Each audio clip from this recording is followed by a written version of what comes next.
நீ வேணா அவரோட போயிட்டு வரியா? போயிட்டு வரேனே. 30 நாளைக்கும் இவரோட காப்பாத இவா எப்படி கிளம்புறாரோ இவாவே போவான் கிருஷ்ணன். துணைக்கு போறேன் கிடைச்சிருக்கேன். நந்த கோப சுகம் தேவி பகிமே குருதேனா. யார் வேணும் பண்ணாங்க கதா? கிருஷ்ணன் வேணும்னாலே ஆசைப்பட்டா. ஆசைதான் முதலே சொல்லிட்டார். ஆசை இருந்துருது அப்படின்னா கிருஷ்ணன் தானா கிடைச்சிடும். பிரயாசையால் பிடிக்கணும் போயிட்டே இருந்தோம் அப்படின்னு கிடைக்கவே மாட்டான். ஒரு ஆசை மட்டும்தான் இருக்கணும். நான் பிடிச்சிட்டேன்பா ஞானிகளுக்கும் கிடைக்க மாட்டான், யோகிகளுக்கும் கிடைக்க மாட்டான். யாருக்கு கிடைப்பான்? யாருக்கு ஆசை இருக்கோ அவருக்கு கிடைப்பான். பிரயாசம் அவசியம். அவனே வந்து கிடைச்சிட்டான். கூடயே விழுந்துருக்கான். தினமும் 30 நாள் ஆச்சு இந்த குழந்தைய அனுஷ்டானம் பண்றது. 30வது நாள் கடைசி நாளைக்கு போகி பண்டிகை.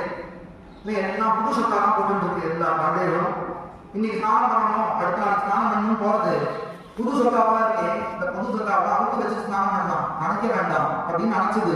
எல்லாம் சின்ன சின்ன குழந்தை இருக்காங்க. 5 வயசு குழந்தை, 6 வயசு. கிருஷ்ணனுக்கே 7 வயசு தான் அப்படின்னு பொழுது இவெல்லாம் 5-6 வயசு குழந்தை இருந்தான். குட்டி குழந்தை இருந்தான். எல்லாம் ஸ்நானம் பண்றது அவுத்து வச்சுட்டு எல்லா வஸ்திரத்தையும் அங்க வச்சுட்டு ஸ்நானம் பண்றது. ஸ்நானம் பண்ணே நிலா வெளிச்சம் இருக்கு. ஸ்நானம் பண்றது கிருஷ்ணா அன்னைக்கு வரல. அதனால நம்ம ஸ்நானம் பண்ணாலும் எல்லாம் ஸ்நானம் பண்ணே இருக்கா அப்படின்னா இவன் வந்து மேல உட்கார்ந்துருக்கான். ஒரு விரக்ஷம் இருக்குது, அந்த விரக்ஷத்துக்கு மேல உட்கார்ந்துருக்கான். உடனே பார்த்தா எல்லா வசத்தையும் எடுத்து வச்சிருந்தான். இப்போ அவனை கோபி ஸ்நானம் பண்ணிட்டு மேல எழுந்துருவான் அப்படின்னு பார்த்தா வஸ்திரத்தான் காணும். ஒரு வஸ்திரமாவும் இல்லை.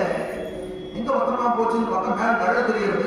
கிருஷ்ணமா உட்கார்ந்துருக்கான். எல்லா வஸ்திரத்தையும் எடுத்து மேல போட்டுட்டு கையை தலையை வச்சு எல்லாத்தையும் இவன் உட்கார்ந்து இருக்கான். பார்த்தா கிருஷ்ண வச்சிருக்கான். அந்த மாதிரி கிருஷ்ணா இருக்கான். அவன் தான் எல்லாத்தையும் வச்சிருக்கான். கிருஷ்ணா கொடுத்துருக்கா. கிருஷ்ணா ஷியாம சுந்தர தேவிதாஸ்யா கரவாமதரோதிதம் தேஹிகாசாம் சிதர்மக்யா மோசேத் ராஜ்ஞே வாமஹி.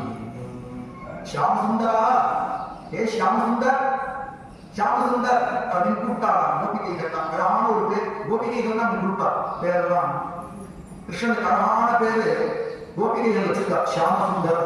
ஷியாமசுந்தர்னு பேர் வரும். கருப்புன்னு ஷியாமன்னா கருப்புன்னு பேரு, சுந்தரம்னா அழகுன்னு பேரு. கருப்பு அழகுன்னு பேர் வச்சிருக்காரு. கருப்பா அழகா முடியுமா? கருப்பாவும் அழகாவும் பிறக்க முடியுமா? கிருஷ்ணன் இருப்பான்.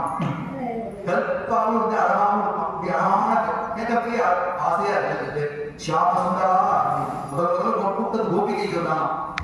அது மாதிரி தான் இன்னும் ருக்மிணின்னு வச்சிருந்தான். அவன் புவன சுந்தரா செலக்ட் பண்றா பேர். எப்படி வச்சாங்க கிருஷ்ணனுக்கு புவன சுந்தரா. அதுவும் அழகா இருக்கு. குணத்திலேயே